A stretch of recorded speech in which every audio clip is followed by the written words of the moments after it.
You have 4 minutes.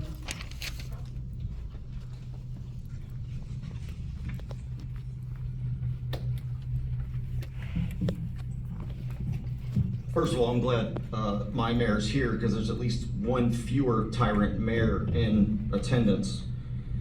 In a society under the forms of which the stronger faction can readily unite and oppress the weaker, anarchy may as truly be said to reign. James Madison once wrote of the, quote, great importance in a republic, not only to guard the society against the oppression of its rulers, but to guard one part of the society against the injustice of the other part.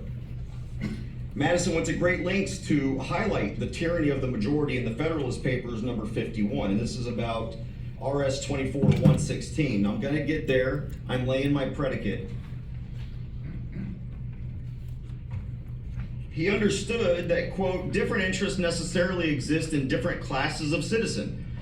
If a majority be united by a common interest, the rights of the minority will be insecure. The original text of the First Amendment to the Constitution, as drafted by Mr. Madison, read, "The people shall not be deprived or abridged of their right to speak, to write, or to publish their sentiments." This was shortened by the special committee drafting the amendments for submission to the delegates, but highlights the freedom of speech and includes the protection from the abridgment of it.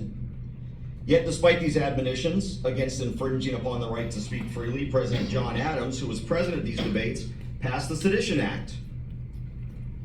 The Sedition Act criminalized anyone who would, quote, write, print, utter, or publish any false, scandalous, or malicious writing or writings against the government of the United States, or either House of the Congress of the United States, or the President of the United States, with the intent to defame the said government, or said House of the said Congress, or said President, or to bring them or any of them into contempt or disrepute. Those poor government officials, having people say bad things about them.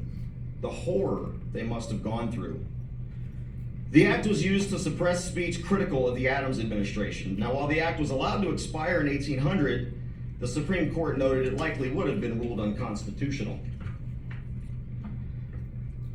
While you guys are trying to come down to just twice a week, I don't have any problems with that. I mean, that's how we do it in Temple.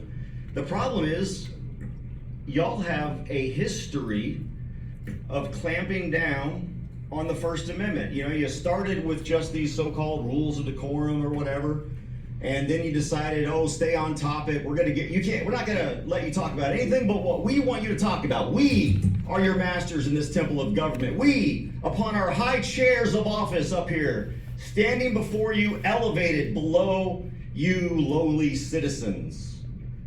So then what did you do? You know, people were trying to talk during agenda items.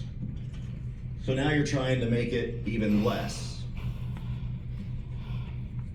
You have just been presented, at least your city secretary has, with the lawsuit that I promised you, Madam Mayor, Mayor Pro Tem Cobb, Mr. Cagle.